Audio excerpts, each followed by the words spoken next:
But then, one thing I don't get, like, as a young Muslim, you know when like British people or like anyone says that we fail to like integrate. Yep.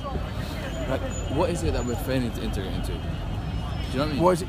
Yeah. So where are you from? Originally, I'm from South London. South London. In Mitcham. So, Mitcham, the lad who just walked past you, he's from Mitcham, I know him. But, okay. So, if you go to Luton, yeah, and you stand there and walk around the town centre, what you'll see is white... I saw that clip when they like tried to... Yeah, I'm not about extremists, I'm just on about...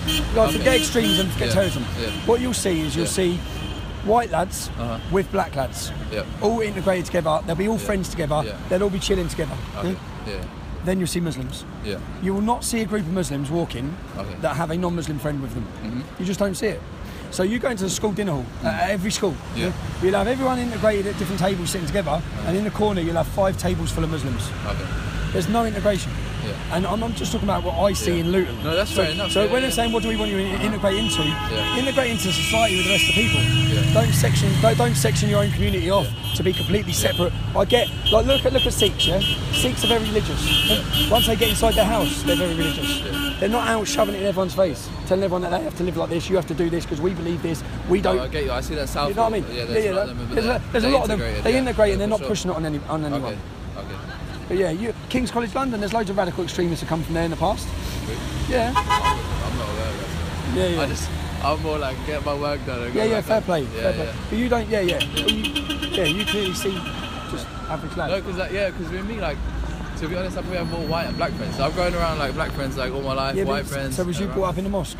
No. Well, that's why, bruv. Yeah. That's why. No, but don't get me wrong. Like, that's why I would still class myself as like a practicing Muslim. You class yourself as practicing Muslim, but then unless like one thing that I want to get across. Like, I'm sure you know this and stuff. Yeah, but it's like, you know, a true Muslim.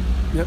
But like the Prophet, obviously Islam derived from him. Yep. And the model that he kind of professed to people was that, look, the first thing he said is that you cannot enforce religion upon anyone. We're going to disagree hugely on him. Yeah? On him, bruv. We're going to disagree hugely. No, massively. Get your point across, that's fine. Yeah. But I'm saying from the readings that I've said, the Prophet, like, for example, he married into other tribes.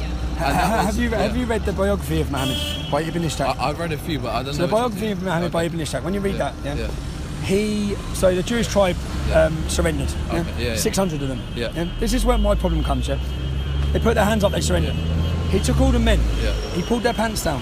Whoever had started puberty was then beheaded. 600 people. He then took the leader of the tribe's wife, Sophia. You know about his wife, Sophia? But he what they say is he married her that night. So he raped her. To me, there's no other. So when I read those, you see, to me, obviously, as a young Muslim, I wouldn't agree with that. Yeah. But I'm not saying you're wrong because I'm not knowledgeable on it, so I can't really talk on it. I'm just talking from like my own knowledge. You know, like your own life. So Biggleswade's near Luton, and there's no mosque there. But there's Muslims there like yourself who are very integrated. Because there's no mosque. There's no Saudi money. There's no influence telling them that they have to hate non-Muslims. They have to hate the kuffar. So you've probably, from the sound of it, if you've got lots of non-Muslim friends, you haven't been brought up in the mosque. 99% of them are non-Muslim. So you've just been brought up as a normal, what I'd say is a cultural Muslim. You're born a Muslim. You might say you're a Muslim. I'm not. Who am I to tell you you're not a Muslim? But you're brought up as a Muslim. You say you're Muslim, but you haven't been brought up with the influence. If you was brought up in the middle of Bury Park in Luton, you wouldn't be standing there having this pleasant conversation with me. You'd be having an attitude. So what you're saying is that like Muslims are coming to this country, and then they're trying to enforce their views upon the rest of the population. Some Muslims. And then they don't want to integrate. So you're trying to say it's like, it creates like a huge cultural divide. Huge cultural divide. So it's not creating like a homogenous society. You see like yourself. I've got no problem with it. If there's Muslims like yourself who have come into our country, or whose parents have, you're obviously born here, and you're brought up. I was actually born in Germany. What's that? Is that the mate? No. What's that? Yeah.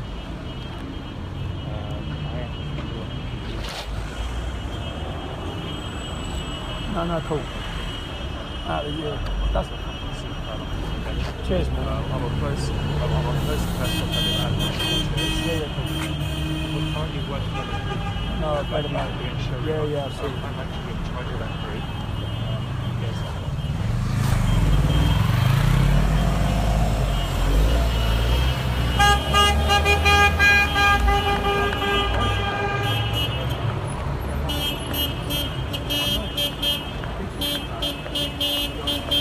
Adjourned.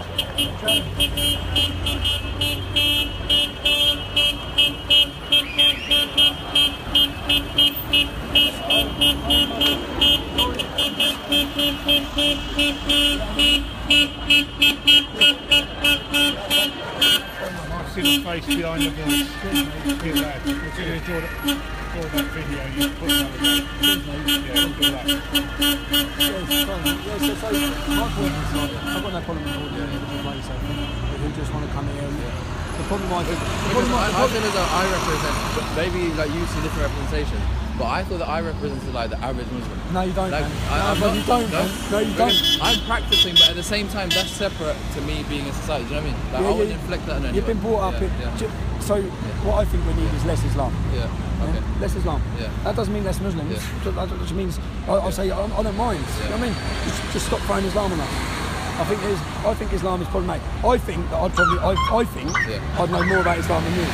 I'm not saying you don't. But you see from what I read, and like from what my parents have taught me, they've taught me respect. It doesn't matter based on like for me the first thing, like I know what you said about the Prophet, like that's fine, that's from what you've read, but from what I've been he had slaves, he had sexual slaves. From what I've been taught, for example, when the Prophet when they finally came back to Mecca and they took over, the first thing he did, we know the azan, the prayer to call, the first person that he told to like make that call was a black person. There's a person called Hazrat Bilal. So that was the whole point of Islam, was to kind of like create equality. Now, I'm not saying I'm right. I'm off. I'm just saying, like, for example, even with women, he like liberated women. No, bro, no. If he liberated women, why does a woman get 50% less than that? He endorsed education and all these things. Bro. And I know you can kind of like pick and choose, but I'm just trying to say. It's like any religion. Like any religion. So what I'm going to do when I look at the problems we face in this country and in the world, I'm going to look at the negative problems, which is what I've done. Okay. And when I find rape, murder, sexual abuse, torture, Kanana, a fellow called Kanana, he tortured him, burned his belly till he got his gold. Okay. I think this isn't a messenger of God. Least of all, this is not a moral man. So for me, but as I said, I'd say that you're standing here as a decent lad because you haven't been brought up under Islam. But bro, do you know what? I think another big thing is maybe education.